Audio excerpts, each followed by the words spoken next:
I need to take notes, so I'll put the whole thing off. Come in. What I thought I'd talk to you about is more in the form of an after-dinner speech, so it might have fitted in yesterday, but I don't know. And that's presenting findings that you've maybe worked very hard over for many months, if not years, at a scientific meeting. It's an art form, and the people who are very good at it get round the world on it for nothing. So if any of you have the skill, I'd like to know, because I'd like to do it. Now, the first thing to do, if you have a piece of scientific material that you'd like to present, before you can even get to that stage, you've got to write a good abstract. An abstract which is short enough and pithy enough to attract the attention of the reviewers of that meeting. And that's extremely important. If you don't write good abstracts, you're not going to be able to get to any meeting of any description. And for most people in our profession, or at least those that stay licensed, this type of presentation at international meetings or even local meetings is the only form of self-advertisement that is allowed.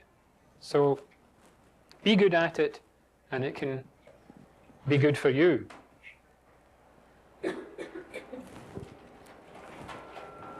Now, the first thing to say in trying to work this out is, okay, you've got your abstract accepted. What do you do next? Now, frequently you have to write abstracts 6 months in advance for larger meetings. And there's always the tendency to shove the thing to the bottom of the pile. I'll pick it up, 3 or 4 weeks beforehand. That's a mistake. And you're better to start on it immediately whilst it's still fresh in your mind and to go through it.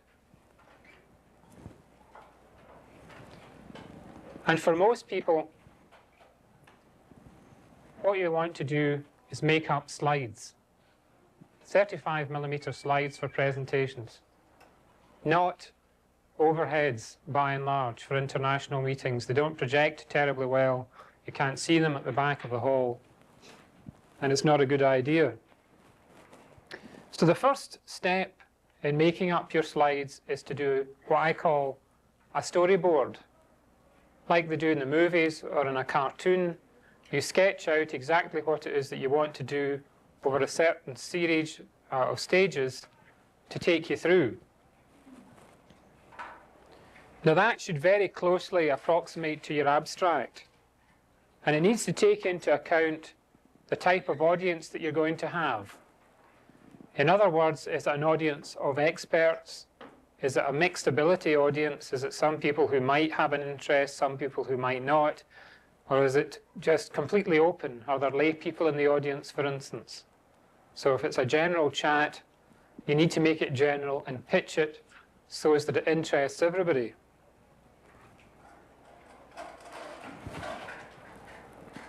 So you have to consider the audience, as I've mentioned. You also have to consider the allotted time that you have. Now today I spoke for roughly 40 to 45 minutes.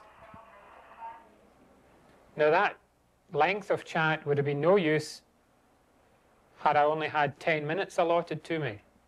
I would have been there fidgeting, and the next 3 guys that were up would have been most unamused. Nowadays, in scientific meetings, you're allotted somewhere between 6 and 10 minutes with a variable amount of time for questions, usually about 5.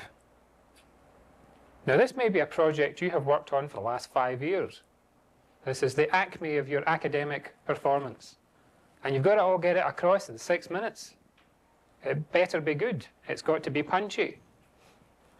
So the layout of your slides is very, very important, and you would be amazed how little time some people seem to give to it.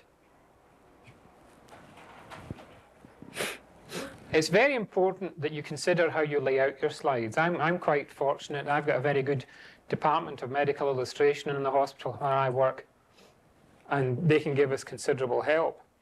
A few pointers would be that in terms of text, don't have any more than a few lines of text. Think about using colors and think about using graphics, and I'll take you through each of these in turn.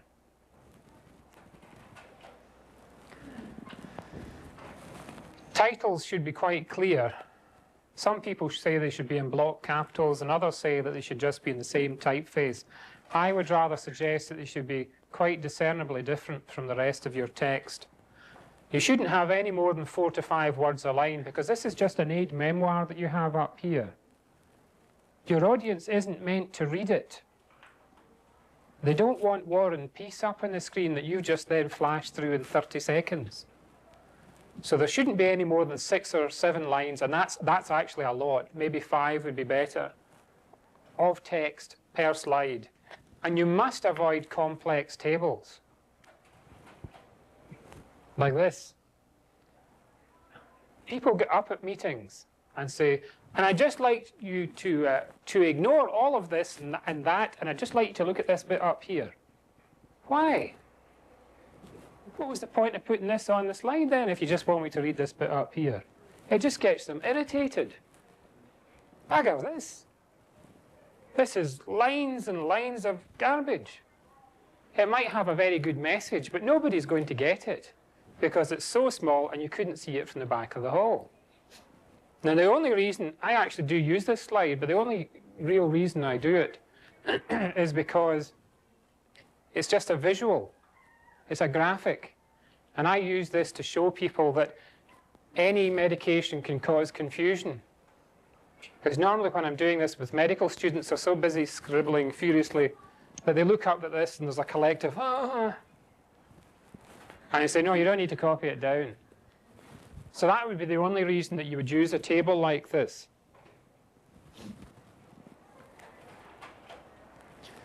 Using color can be very important. A lot of people do their own slides. And that is to say they photograph black type on a white page. Boring as hell. Most people nod off to sleep during these things. They're really incredibly boring. Using color can be very arresting. It can change. You'll notice that through my slides that the heading was a different color from the text, and you can bring out text by the use of color. But you've got to be quite careful when you use color like this to use appropriate color, because sometimes it might not project terribly well. And some color combinations, like that and that, are much better than this and this. Red and green isn't a very good combination color, apart from the fact that some people may have red-green color blindness. And red to most people means danger. So most people use yellow and blue in differing combinations along with white. White in amongst a coloured background, for instance, is quite useful and quite acceptable.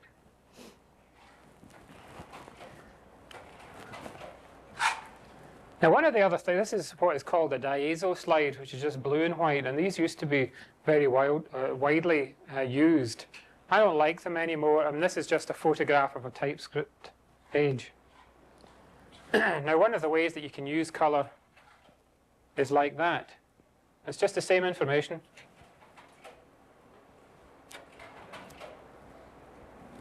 But the typeface is different, and the colours are different. And it's a much better slide. It's easier to look at. It's easier to pick out. You've got to remember that, let's say, in a 10-minute presentation, you will have no more than 20 slides. That means 30 seconds a slide. So you've got to think about what you put on that slide. It can be looked at and digested in 30 seconds. This is another way of representing the same information graphically. It depends what sort of message you want to get across. You know, occupational therapy was the thing they saw most of. It stands out. You probably wouldn't want to use a pie chart because there are far too many different variables. If you had just, let's say, 3 or 4 variables, then a pie chart would be fine, and it would be even better to put it into block color. Again, highlighting the color can be useful. And that's a bit better, but not much. Now, humor can be really useful in talks. I'd have to say to you, it depends on your seniority as to how much you can get away with and how good the rest of your chat is. I like to put some humor into my talks. And I quite like using cartoons. But the trouble with cartoons is it's got to be really visual. It's got to be really obvious. And if you've got a punchline, somebody's got to be able to read it. This says, bless his cotton socks, he says he's joined the committee to get things done. Now the problem with this one is, I thought it was quite funny when I saw it in a magazine. You put this up and you don't get a reaction. And it's like a stand-up comedian. You're waiting for a laugh, and you just die. And it's dreadful. And the rest of your presentation is shot to hell. And you only put it in there to lighten things up when everyone's saying, what a twit. So if you are going to use a cartoon of some description, be careful. Now, we use this cartoon in a presentation that we've got on falls. It's out of sequence here, but you know, you just get a bit, it's a bit wobbly. Now, this was to portray the fact that maybe alcohol was implicated. Now, that's a one-liner that people can see and appreciate within the context of the talk that you're doing. But you've got to be careful. Humor's fine. Humor's fine if you're senior, because they'll laugh anyway. Unless you're really good at it, the more junior you are, I wouldn't do it.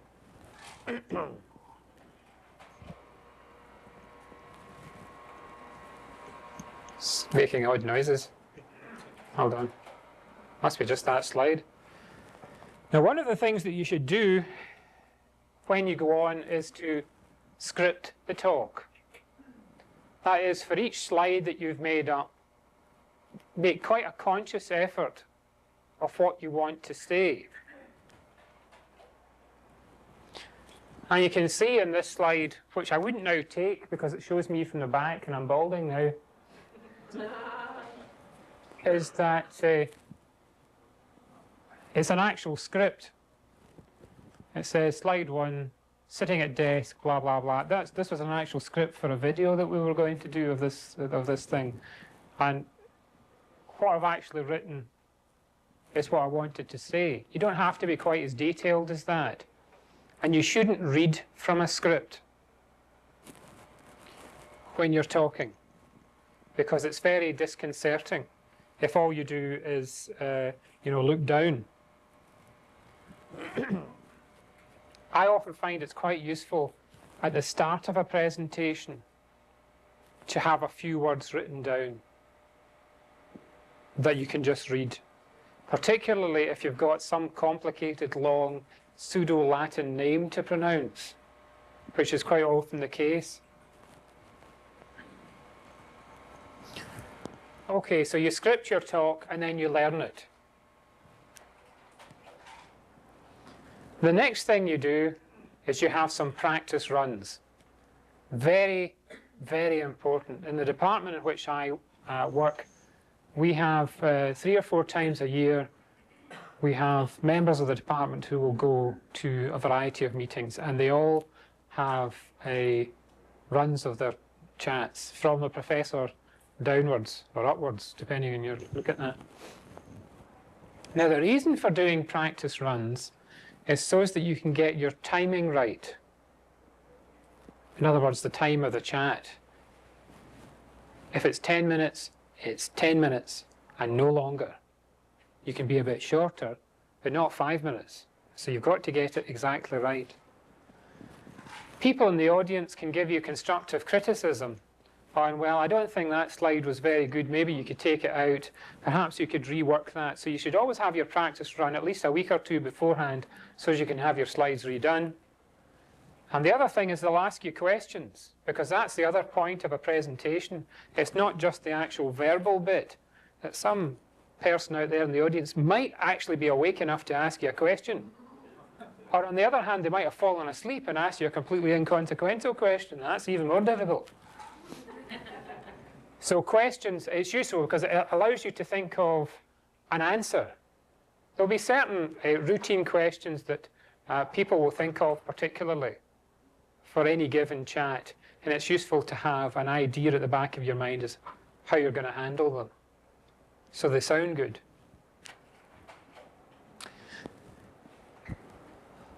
Let's run through what you do on the big day.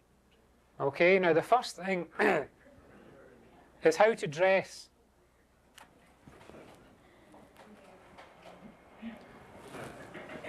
Not all of us have either got the figure or the money to dress Giorgio Armani. But I would have to say that I wouldn't be desperately impressed if you turned up looking like that. People prefer doctors or the medical profession to look conservative in dress, with a small c. Particularly ladies. I'm not being sexist, it's just it's a fact. Ladies who wear incredibly short skirts to these things, that's all they get remembered for. Men who wear incredibly short skirts to these things may get remembered for other bits. Now, these are all very obvious tips, but they come out of quite a considerable number of years of experience. The next thing is, know where you're going. Now, that may seem a real stupid thing to say. But when I came to do the grand rounds this morning, I happened to know where Finnegan Auditorium was. But some other people might have just turned up at the front door at 5 to 8 and wonder where the hell they're going. It's not enough to know that you're going to Glasgow University. This is Glasgow University. It's a big place. You actually have to know where it is exactly you're going. You're going to a lecture theatre, that's better. And you want to get there a bit early. There's a reasons why you want to get there a bit early, and I'll come to them in just a sec. You want to find out which buttons to press. I don't know how many presentations you've been to where the guy starts off and he runs all his slides backwards or forwards, or there's umpteen blanks, or they're upside down and they're back to front. I mean, it's so irritating to the audience, and you get flustered, and it's just a disaster. This is your chance to shine, impress, be polished. These are just a few tips. So make sure you know how you work all the bits and pieces. Different lecture theatres work differently.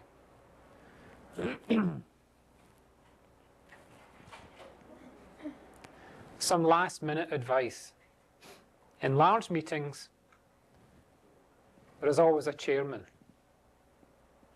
Now, or chairperson, if you don't know them, either go up and introduce yourself, or get some senior colleague to do it for you. Very important. You might wonder, well, why would I want to do that?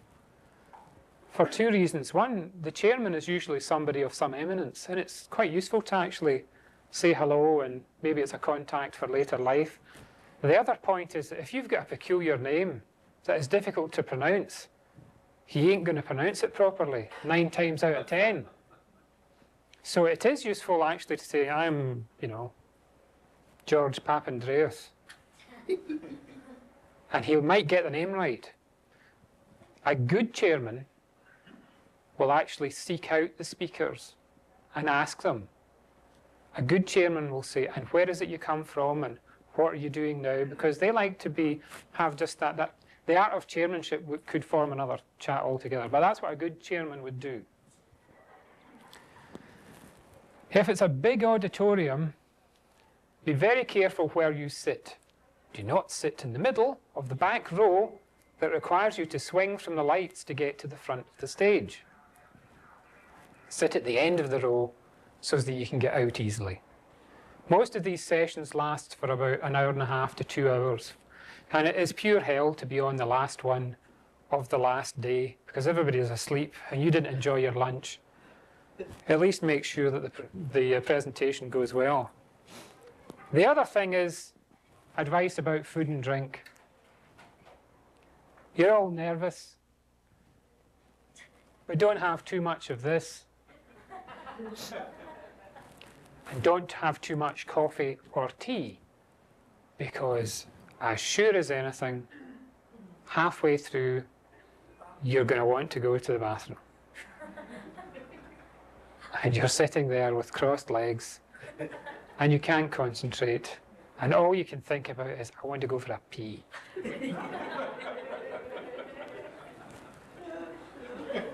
So you hurtle through your presentation at 600 miles an hour. Very simple, very straightforward tips. So you want to visit this. This is a disabled toilet, just in case, before you go. A lot of people throw up before presentations. It's a very stressful experience. During the chat itself, a few tips. Speech. Try to deliver your chat with modulation.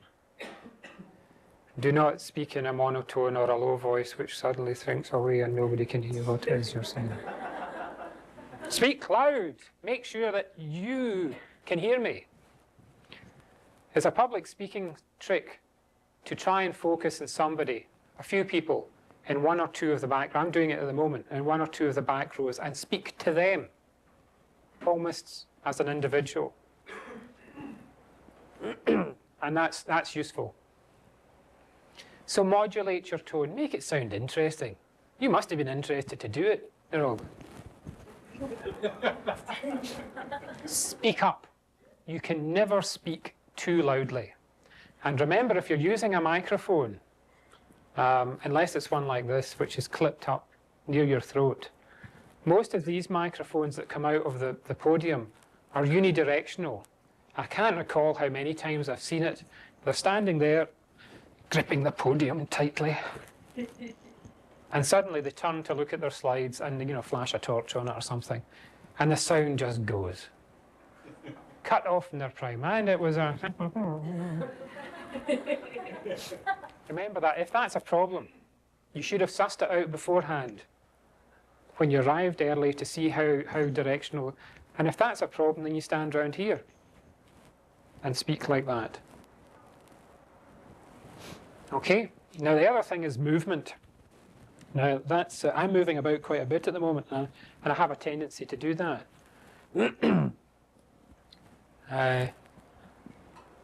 But if you are hooked up to a lot of electrical gadgets, as I am here, I've got all this stuff, do not stride across the stage. I've seen one or two colleagues do this, and you can just see it, you know, they're like this, you know, and everything comes unplugged. You can't hear them, and they can't carry on with the presentation, and it just all falls down. Movement's fine, a bit of, you know, gesticulation. Italians, you know, it's like this, and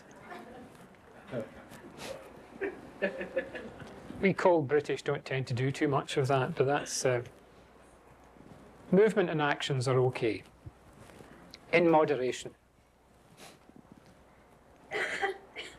One of the annoying mannerisms, though, we've all got our own annoying mannerisms, but in a chat, there's this tendency to think, what should I do with my hands? And different people deal with this in different ways, and it depends. You'll often see a lot more of the experienced guys, they'll put this thing over the top so that they can just do that, and they don't do anything with their hands. They hold on to the side of the podium, and they just change the slides. Other people feel that they must sort of look for the last cigarette, and seem to pad themselves all over. Other people insist on putting their hands in their pockets. Now that's the sort of relaxed version, and I'm hip and just no problem. And then start to jingle their change. Or their keys, jingle, jingle, jingle, jingle. And you're not aware of doing it, because that's a habit I've got. And in actual fact, today I don't have any change in my pocket. Other people, as you can see from these slides, I used to wear glasses, and other people have got this terrible habit of going and shoving their glasses up their nose and making a great production of it. And it's just nerves. And these are some of the things that you should have had some chance to highlight in your practice run. The professor that I used to work with, he would forever think that his trousers were going to fall down. He used to hitch his trousers up like this. And I don't know whether it was because they had fallen down on some previous occasion that he had to check that they were still up. But sort of 3 minutes into the talk, and the difficulty, of course, is that these kind of mannerisms are what people pick out, just as I've done. They think, oh, he was the guy that didn't. And that's not what you want. The other thing, just one minor tip, is that if you have a slide and you notice too late, either on the day or at some previous time when you can't get it changed, that has got a mistake in it, unless it is absolutely critical to the material you're presenting, in other words, it's mathematical, it's a figure or something, don't say anything about it. Oh, I must apologise for the fact that I spelt this with 16 L's. They say, oh, look, he spelled that with 16 L's. And then you're on to the next slide and they missed it altogether. So they haven't taken in what it is that you've got on there. It's not worth it. I mean, if they pick it up, fine, they'll forget it. But if you point out, oh, what a twit.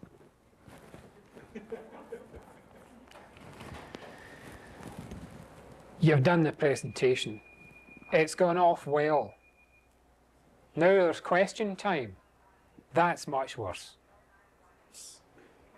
That was the easy bit you just did. Dealing with questions is much worse. Previously, you should know who's in your audience. Have some idea who's in your audience, so as you've got some idea of what the questions are going to be. What I would suggest to you in scientific meetings, this is not very sporting, but what I would suggest is that if you think you're going to have a hard time, and sometimes it's obvious, there's maybe somebody with a contrary view to yours, you've only got a few minutes for questions. Remember this. And this is all about you promoting you. We're forgetting about the science for a time being. Have somebody planted in the audience, preferably not from your department, but somebody you know, to ask the obvious question, the one that you've got a good answer for.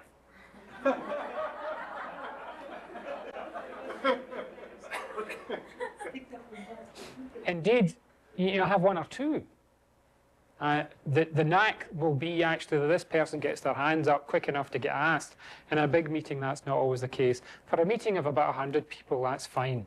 Oh, terribly good question. I'm so glad you asked that. Try and be polite at all times. And I use the word try advisedly because sometimes it's hellish difficult. Try and be polite with your questioners. Don't say, look, that was in the presentation. Are you not awake or something?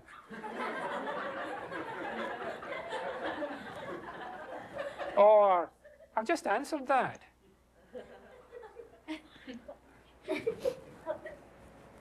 Try not to assassinate a questioner. What do I mean by that? Well, I can recall one particular colleague of mine who was doing a presentation on postural hypotension. And part of the group that they were looking at were people who were quite unwell. And she'd said right at the outset, that they'd excluded this group because it was not practical. And they didn't want to put them on a tilt table. And this person got up from the back and obviously hadn't heard that and said, "Did you put these people on a tilt table, doctor?" And she said, "Well, we don't normally put critically ill people on a tilt table." And you could just hear the collective from the audience as, you know, picked a knife out from his chest, and that was all that she was remembered for during the chat, the fact that she'd assassinated this guy. She hadn't done it deliberately either. At least get some pleasure out of it if you're going to assassinate somebody. But it is possible to do that, to put somebody down. You know, if you really dislike them a lot and couldn't care less anyway. But it's better to be polite.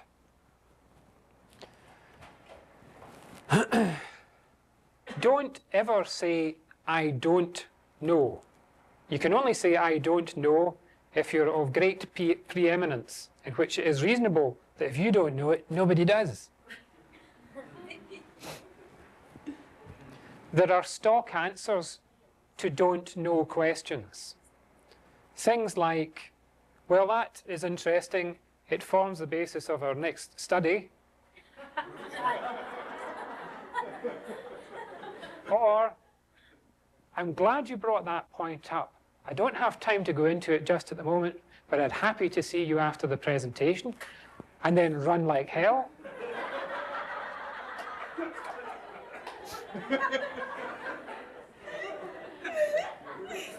Or finally, yes or no, said in a very dogmatic fashion, usually does the trick. Now, there's one thing you've got to remember there. I remember the first time I presented to a fairly large audience in the Royal College of Physicians in London. And this chap, it's a two-tiered lecture theatre, and this chap in the balcony, who I couldn't hear very well, and he was up in the lights, so I couldn't see him very well, said, "Oh, doctor, I enjoyed your presentation very much." And the chairman just looked at me, and I looked at him, and I said, "No." And then the thing you've got to do next is get somebody else. So don't give them a chance to get a supplementary in. "Yes, and what would you like to say?" You've got to be careful about that, though, because you don't know what you're admitting to. "That's £500 you owe me." "Yes."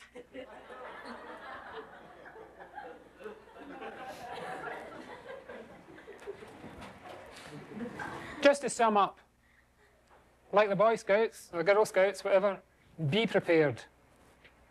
Do it fairly well in advance. You can never do it too far in advance. My advice is to do a storyboard, to have a very clear idea of what you're going to do next.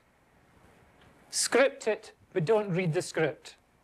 Unless you're very, very, very nervous, it comes out as a monotone. Practice. Practice on your own and practice with colleagues. Practicing on your own is quite useful, just to get the nuances right. You can never have too much practice. And timing. The tendency on the day is to go too fast. You do tend to rattle through it.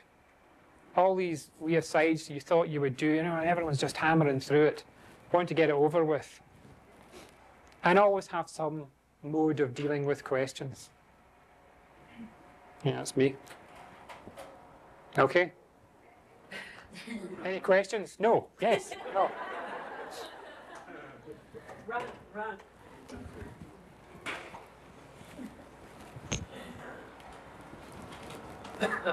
All right.